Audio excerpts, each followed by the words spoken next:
ఏంటి makeup location లోనా? మీరు రావాల్సిన అవసరం లేదమ్మా. ఈ ప్రోగ్రామ్ కి కొత్త హీరోయిన్ పెట్టారు. అవునమ్మా, మమ్మల్ని ఆవిడ దగ్గరికి వెళ్ళమని ప్రకాష్ గారు చెప్పారు. వాట్? నా బదులు కొత్త హీరోయిన్ పెట్టారా? ఎగ్జాక్ట్లీ. ఆ makeup out out out out. మీరు వెళ్ళొచ్చు, వెళ్ళండి. Come on, hurry up hurry up hurry up. Prakash, అది కాదు ప్రకాష్, ఇది చాలా అన్యాయం. No, not at all. నీ ఎంట్రీతో నీ ముందు హీరోయిన్ అవుట్. ఇప్పుడు నువ్వు ఈ లైన్ లో ప్రతి వాళ్ళకి తప్పని పరిస్థితి ఇది. మార్కెట్ ని బట్టి మనం ఫాలో అయిపోవాలి. ఎక్కడ క్రేజ్ ఉంటుందో అక్కడ పోయిట్రీ ఉంటుంది. నువ్వు చాలా స్వార్థపరుడివి. No, hey, I'm a business man. నేను స్వార్థపరుణ్ణైతే ఇంత అందం అందుబాటులో ఉన్నా ఏనాడు నిన్ను కనీసం టచ్ కూడా చేయలేదు. కానీ నువ్వు సంపాదించుకున్న ప్రాపర్టీలో సింగిల్ ఎంపీ కూడా నేను ఆశపడలేదు. So I'm clean. I'm not a selfish man. I'm a పక్కా బిజినెస్ మ్యాన్. ఇన్నాళ్ళు కష్టపడ్డావు, ఇంకా రెస్ట్ తీసుకో. Okay? Oh my God, shooting time అయింది. Bye, take it easy.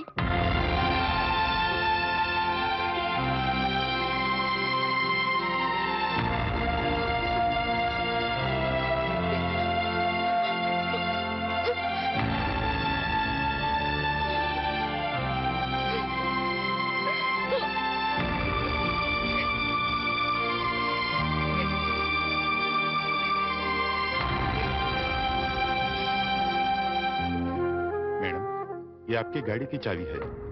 मुझे नई हीरोइन का पास नौकरी मिली है। शूटिंग नहीं तो मैं पागल हो जाता हूँ। मैं चलूंगा।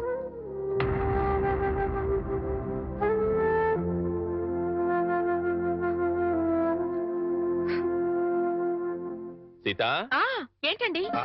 మామయ్య, మనందరం కలిసి నార్త్ ఇండియా టూర్ కి వెళ్తున్నాం. మేమెందుకయ్యా, మీరు వెళ్ళండి.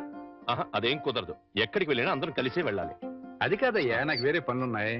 అందుకని బాబుని తీసుకుని మీరు సరదాగా వెళ్ళరండి. ఏమంటావే? మీ మాటే నా మాట అంటాను. నువ్వేమంటావు? మీ మాటే నా మాట. మరి నువ్వేమంటావు? బస్సు బయలుదేరుతుందంట. బాబు సిద్ధంగా ఉన్నాడు అంటాను.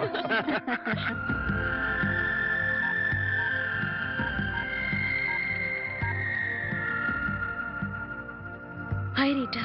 హాయ్ వాణి. ప్రకాష్ నన్ను తీసేసి కొత్త హీరోయిన్ పెట్టుకున్నాడు. ఇది మామూలే. ఇది మామూలేనా? ఏమిటో ఒక్కసారిగా ఒంటరిదాన్ని అయిపోయాను. పిచ్చి బోర్గా ఉంది. మా ఇంటికి రావా? సారీ వాణి, నాకు వేరే పనుంది. It's all right.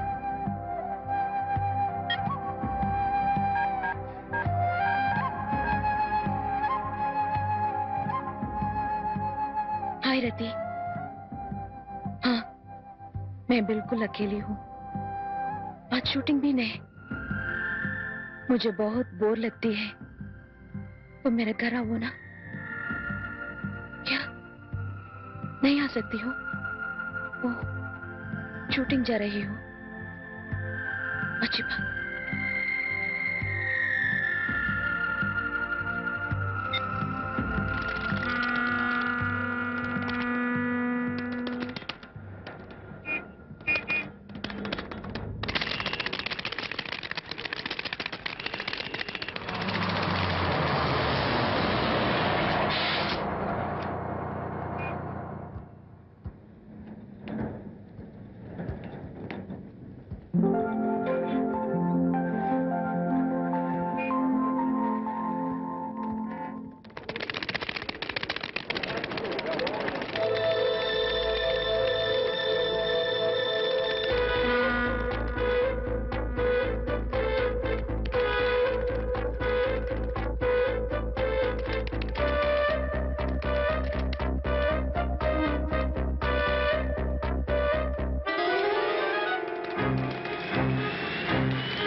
Hi, Vani.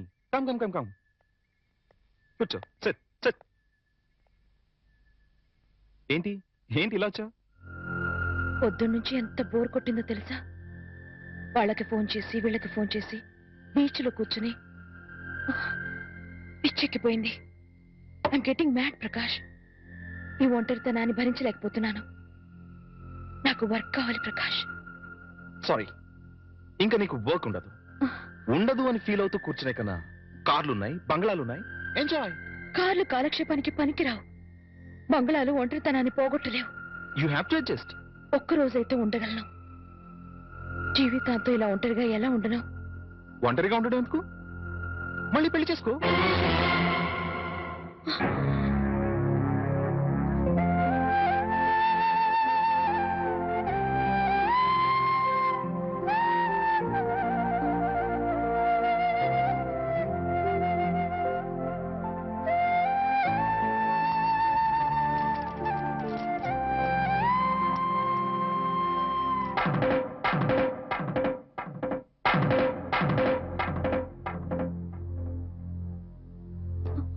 పొద్దునుంచి అత్తయ్య మామయ్య కనిపించడం లేదు, ఎక్కడికి వెళ్ళారు?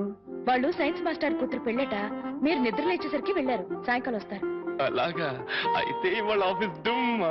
ఇలా డుమ్మాలు కొడుతూ ఉంటే ఉన్న ఈ కాస్త ఉద్యోగం కూడా ఊడుతుంది. ఊడితే ఊడింది లేవోయ్.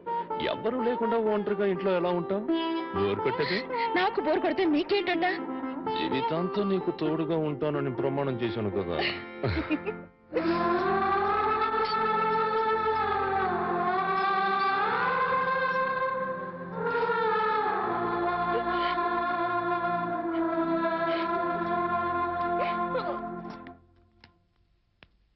గురుజీ, ఉత్తరం రాసి పెట్టండి. నేను నీకు రాసి పెట్టమంటారా? నువ్వే రాసుకున్నాడు. నేను రాస్తే నేనే వెళ్ళి చదవాలి. అంత బ్యాడ్ గా ఉంటుంది మన రైటింగ్. రాయండి ప్లీజ్. చెప్పాడు. ప్రియమైన మామయ్యకు, ఇక్కడ మేమంతా క్షేమంగా ఉన్నాము, మీరంతా అక్కడ క్షేమం అని తలుస్తాను. రాశారా? తన పట్ల ఇక్కడ మేమంతా ఆరోగ్యంగా ఉన్నాము, అక్కడ మీరంతా ఆరోగ్యంగా ఉన్నారని తలుస్తాను. ఇప్పుడే కదా చెప్పావు, మళ్ళీ అదే ముక్క చెప్తావుటి? నీదొక మాయగోల. మీరు రాయండి. ఇకపోతే నాన్నకు గుండెపోటు వస్తే అపోలోలో జాయిన్ చేశాను. అంతా ఆరోగ్యంగానే ఉన్నారని చెప్పావు కదరా. తమ్ముడికి కాలు విరిగితే మెడ్విన్ లో జాయిన్ చేశాను. చెల్లెమ్మకు అమ్మోరు పోసింది. మీకు హై బీపీ కదా, ఎలా ఉంది? అత్తగారికి ఉబ్బసం తగ్గిందా? మరిదికి టీబీ తగ్గిందా? ఇది చెప్పడానికి ఉత్తరం కూడా ఎందుకురా? All out, start immediately and Telegram ఇస్తే సరిపోలా?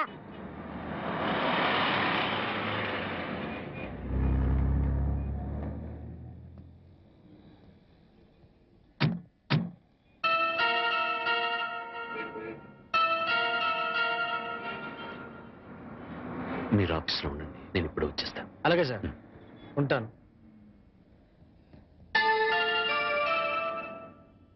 వాణి, అంకుల్ మీరు ఇక్కడ? ఆఫీస్ పని మీద బొంబాయి వచ్చాను. సడన్ గా నువ్వు ఇక్కడ కనిపిస్తే అంతా బాగున్నారా? ఇంకా బతికే ఉన్నారమ్మా. అంకుల్. అవునమ్మా, నువ్వు వెళ్ళిపోవడంతో ఎప్పుడూ చలాకీగా ఉండే నీ భర్త ఒక్కసారిగా కుంగిపోయాడు. నలుగురు పెళ్ళాం లేచిపోయిందని గేలి చేస్తుంటే ఆ బాధను మనసులో దాచుకోలేక, బయటికి కక్కలేక నరక యాతన అనుభవించాడు.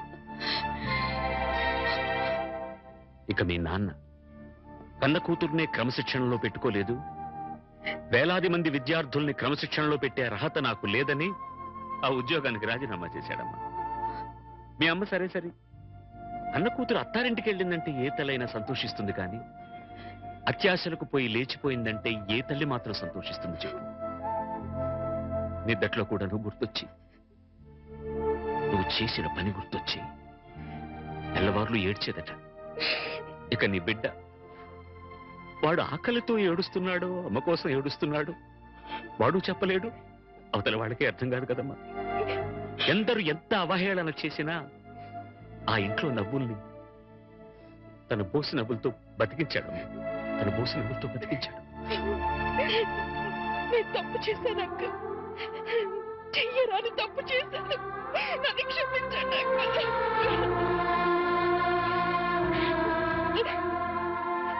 సరిదిద్దుకోవడానికి అవకాశం లేని తప్పు చేసావమ్మా నువ్వు. తప్పు పిచ్చితో వచ్చేసాను కానీ సత్య ప్రమాణంగా నేను ఏ తప్పు చేయలేదు అంకుల్. అంకుల్, నేనే తప్పు చేయలేదంటే నువ్వు నమ్ముతావు కదా అంకుల్? నేను నమ్మినా ఈ లోక నమ్మదమ్మా. ఒక కుటుంబం పరువు మర్యాద ఆ ఇంటి ఇల్లాలి మీద ఆధారపడి ఉంటుంది. బస్సు డ్రైవర్ తప్పు చేస్తే ఆ బస్సులో ప్రయాణికులందరూ చచ్చిపోతారమ్మా.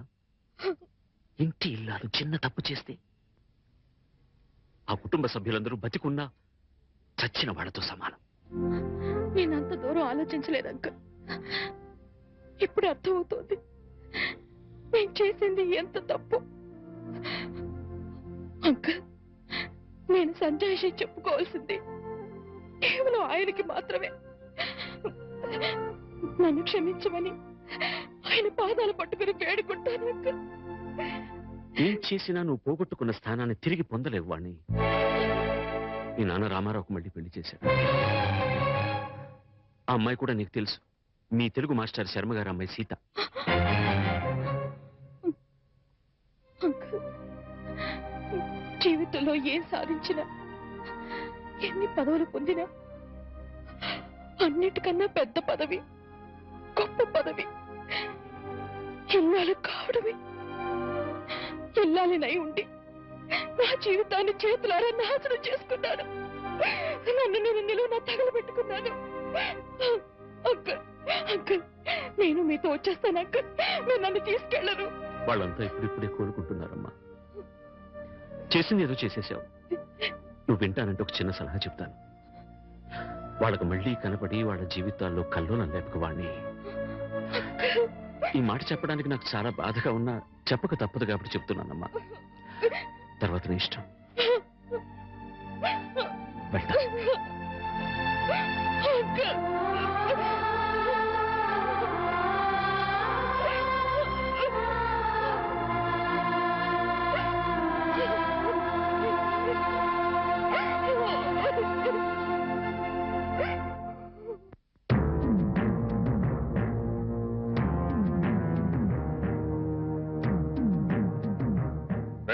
ఇంట్లో అద్దెకుంటు నువ్వేనా? నేను అద్దెకుంటలేదు, నేను ఇంటి ఓనండి. నువ్వే ఓనర్ గ్యారంటీ ఏంటి? నీకు ప్రూఫ్ కావాలా? అవును. నాతో రా.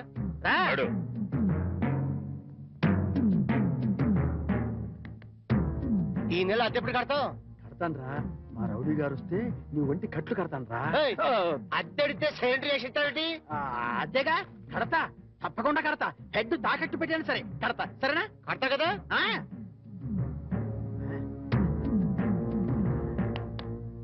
అద్దె కదా కడతావయ్యా. వచ్చేసావా? నన్ను కొడతావేందయ్యా? ఇల్లు ఖాళీ చేయనందుకు. ఖాళీ చేసిన నేను కదయ్యా, వాడు నేను ఓనర్ని. ఓనర్ ఎవరు, అద్దెకోనది ఎవరో తెలియదా?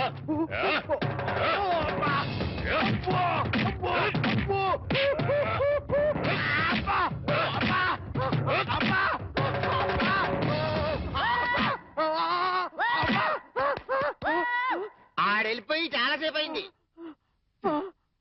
మనతో పెట్టుకుంటే రంగు పడుద్ది. పడిందిగా.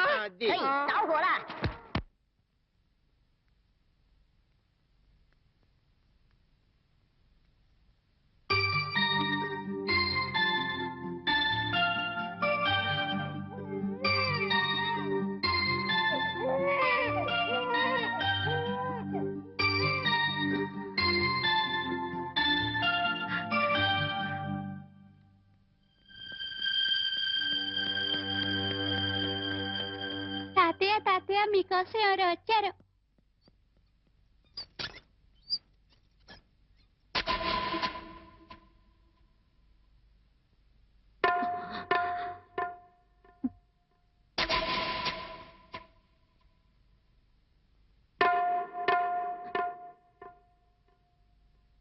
ఎవరమ్మా నువ్వు?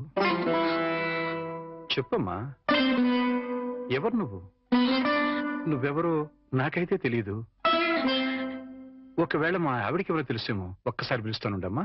పూర్ణ, పూర్ణ.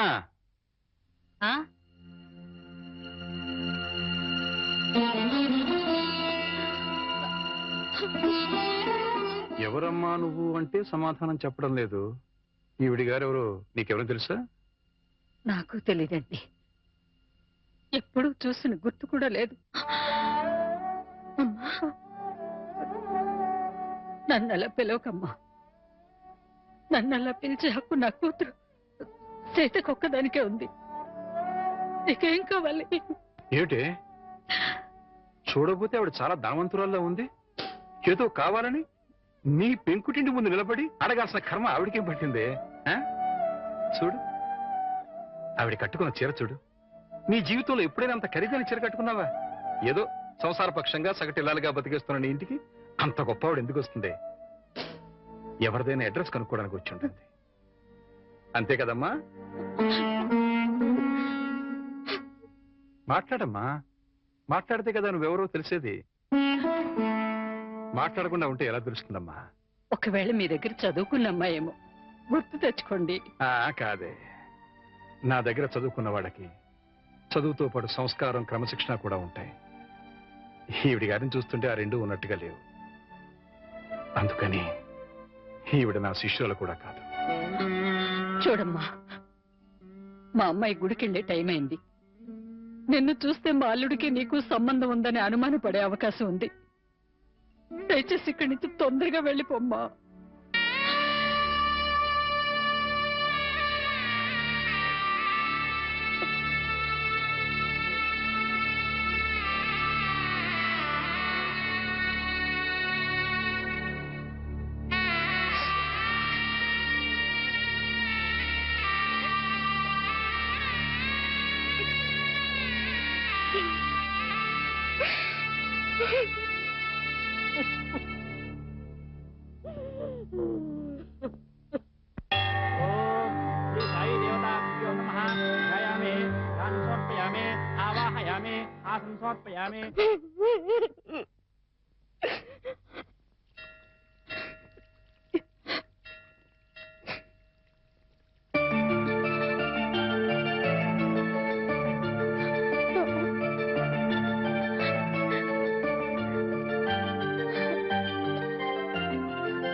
ఏంటి ఇక్కడికి తగలబడ్డావు?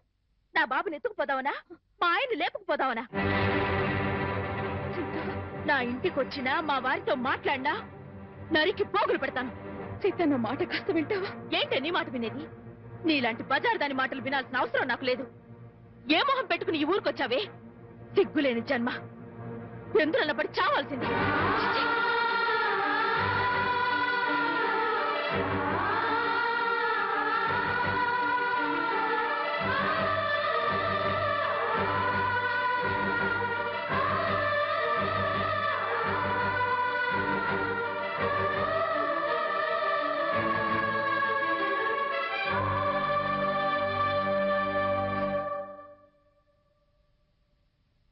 వాణి, వాణి,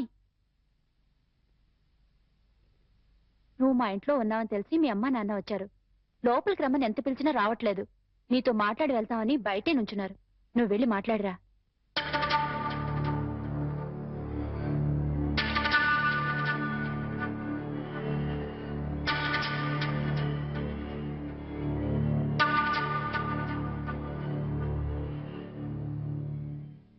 ఇంటి దగ్గర నువ్వెవరో తెలియనట్టు మాట్లాడి ఇక్కడికి ఎందుకు వచ్చారా అని ఆశ్చర్యపోతున్నావా అమ్మా? అక్కడ నువ్వు ఎక్కువసేపు ఉంటే అల్లుడు నిన్ను చూస్తాడని పంపించేశావు.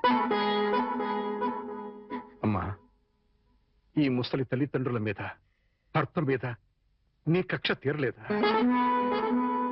పరువు, మర్యాద, గౌరవం, మనశ్శాంతి అన్నీ పోగొట్టావు. ఇంకా ఏం పోగొడదామని ఇక్కడికి వచ్చావమ్మా? నువ్వు పోగొట్టాలన్నా మా దగ్గర ఇంకేం లేదు. ఆ నాన్నని వాడు ఒకడున్నాడు, వాడు నీకు జన్మనిచ్చాడు, పెంచి పెద్ద చేశాడు అనే విశ్వాసం నీలో ఏమాత్రం ఉన్నా సాయంకాలానికల్లా ఈ ఊరుదులు పెట్టి వెళ్ళిపో. లేదు, నేను వెళ్ళనంటావా? చెప్పు. మేమే ఈ ఊరుదులు పెట్టి వెళ్ళిపోతాం.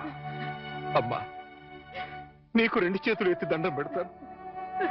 నా కూతురి జీవితంలో నిప్పులు పోయొద్దు, నా అల్లుడి బ్రతుకు నరకం చేయొద్దు. వెళ్ళిపోమ్మా, ఈ ఊరుదులు పెట్టి వెళ్ళిపోమ్మా. వెళ్ళిపో తల్లి.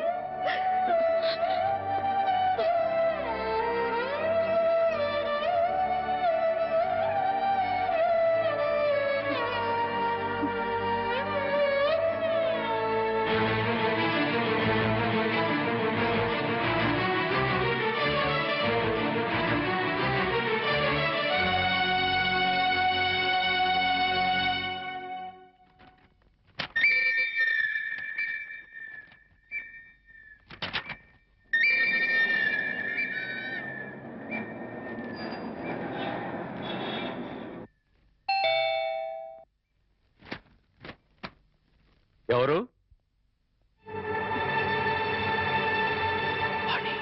ఏంటి, బాణి వచ్చిందా? వచ్చింది. ఏ మొహం పెట్టుకుని తిరిగి వచ్చావని చెడామడ తిట్టి పారేశాను. అంతేకాదు, ఏం మహాతల్లి మా ఆయన లేపుకుపోదామని వచ్చావా అని అడగాల్సిన 4 మాటలు అడిగి దులిపి పారేశాను. సరే సరే, అసలు ఎందుకు వచ్చిందో అడిగావా? ఆవిడ గారు ఎందుకొస్తే మాత్రం నాకెందుకని అడగలేదు. నీకు బుద్ధుందా? ఎన్నేళ్ల తర్వాత వచ్చిందంటే పాపం ఏదో కష్టం ఉంటే వచ్చుంటుంది. ఎందుకు వచ్చిందో, ఏ పని మీద వచ్చిందో కనుక్కోకుండా పంపించేస్తావా? ఇది మరీ బాగుంది. మధ్య నా మీద వస్తారేమిటి? సరే, బాణి వచ్చిన విషయం నాకెందుకు చెప్పలేదు? నేనే చెప్పొద్దు అన్నాను బాబు. అది మళ్ళీ నీ కంటపడితే గతం నీకు గుర్తుకొస్తుందని, ప్రశాంతంగా ఉన్న నీ మనసు మళ్ళీ పాడైపోతుందని నేనే చెప్పొద్దు అన్నానయ్యా. మామయ్య, పోనీ వాణి ఎక్కడుందో తెలుసా? మా ఇంట్లో ఉంది. ఇంతకు మునిపే మా ఇంటికి వచ్చింది. ఎప్పుడు కళకళలాడుతుండే ఆ మొహంలో కళాకాంతులు లేవు. మనసులో పశ్చాత్తాపం, మాటలో పశ్చాత్తాపం, ముఖంలో పశ్చాత్తాపం. తను చేసిన తప్పును తలుచుకుని కుళ్ళి కుళ్ళి ఏడుస్తోంది. నీతో ఒక్క మాట చెప్పినమని నన్ను పంపించిందయ్యా. ఇంకో అరగంటలో ట్రైన్కి వెళ్ళిపోతున్నాను అంకుల్. శాశ్వతంగా వెళ్ళిపోతున్నాను. ఇంకెప్పుడు ఎవరికి కనిపించను. ఒక్కసారి ఆయనతో మాట్లాడాలి, తీసుకురావు అని ఆ బిడ్డ దీనంగా అడుగుతుంటే కడుపు తరుక్కుపోయిందయ్యా. చేతకాక చిన్న పిల్లల్ని ఏడ్చేశాను. రామారావు, వాణ్ణి తను పోగొట్టుకున్న స్థానాన్ని సంపాదించుకోవాలని అనుకోవటం లేదు. తనకు ఆశ కూడా లేదు. కేవలం నిన్ను కలుసుకోవాలని, మాట్లాడాలని తపన. మళ్ళీ జీవితంలో అవకాశం వస్తుందో రాదోనన్న ఆరాటం. అమ్మను కానీ, నాన్నను కానీ, కనీసం తన కన్న బిడ్డను కానీ చూడాలనుకోవటం లేదు. కేవలం నిన్ను చూడాలనుకుంటుంది, నీతో మాట్లాడాలనుకుంటుందయ్యా. ఆలోచించుకునే వ్యవధి లేదు రామారావు. అమ్మాయి వెళ్ళిపోవడానికి టైం అయిపోతుంది. నువ్వు తనను క్షమించినా క్షమించకపోయినా పర్వాలేదయ్యా. ఆ అమ్మాయి క్షమించమని నిన్ను ఒక్కసారి అడగడానికి అవకాశం ఇవ్వు రామారావు. Please please. సీత, నేను వాడితో మాట్లాడుస్తాను. ఆగండి ఒక్క నిమిషం.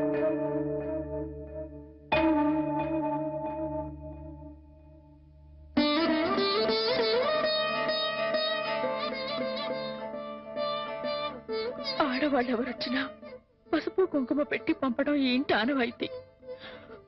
ఆవిడ మీకు చేసిన ద్రోహం గుర్తొచ్చి కడుపు మండి తిట్టొచ్చాను. ఈ చీర పెట్టి వీడుకోలు చెప్పిరండి.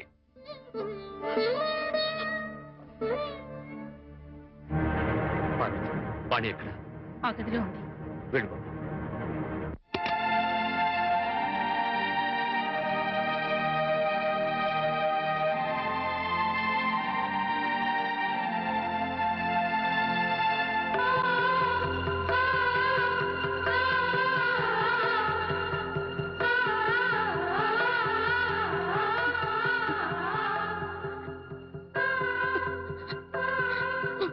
వాణి, బాగున్నావా?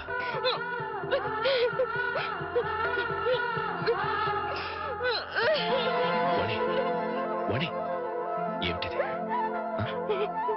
ఇలా కొంచెం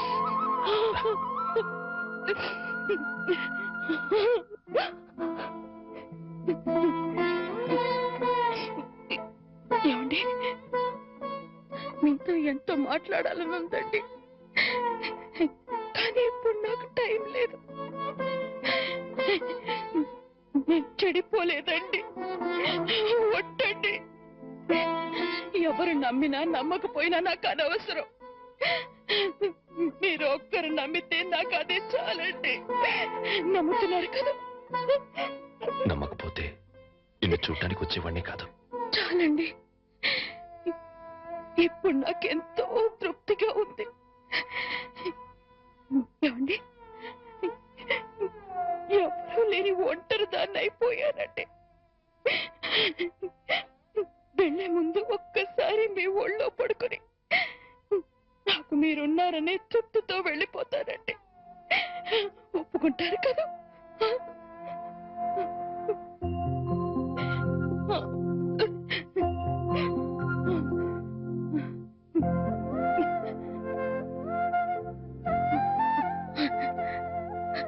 వాణి, ఇంటికి వెళ్దాం పద. అందరూ లేచిపోయిందని నిందలు వేసిన అవేమీ పట్టించుకోకుండా మళ్ళీ నన్ను మీ జీవితంలోకి ఆహ్వానించే పెద్ద మనసు మీకున్నా వచ్చే అర్హత నాకు లేదండి. కార్లు, బంగ్లాలు, నగలు, కోట్లు కావాలన్న పిచ్చిలో వాటన్నిటినీ మించిన మిమ్మల్ని వదిలి వెళ్ళిపోయానండి. నా జీవితాన్ని నేనే నాశనం చేసుకుంటాను.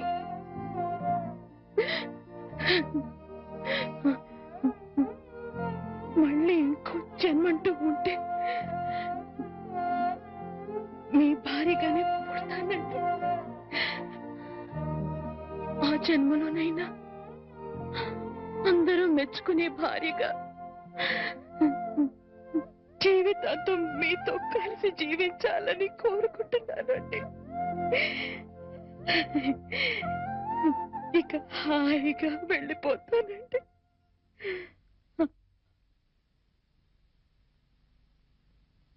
పిచ్చిదానా, ఎక్కడికి వెళ్ళిపోతావు? అప్పుడు ఇప్పుడు ఎప్పుడు నా హృదయంలో నీ స్థానం ఒక్కటే. పదమన్నింటికి వెళ్తాం. అక్కడ అందరూ కలిసి ఉండొచ్చు. సీత నేను ఒప్పిస్తాను అన్నట్టు సీత నీకు చీర పంపించింది. ఇదిగో చూడు వాణి, సీత నీకు చీర పంపించింది వాణి. వాణి, వాణి, వాణి,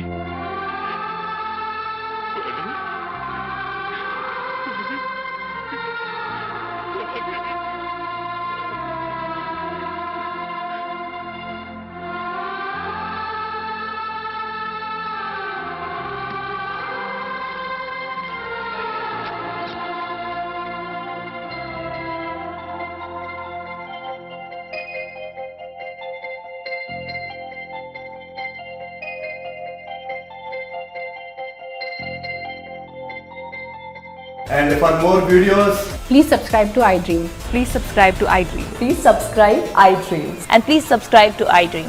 For more videos,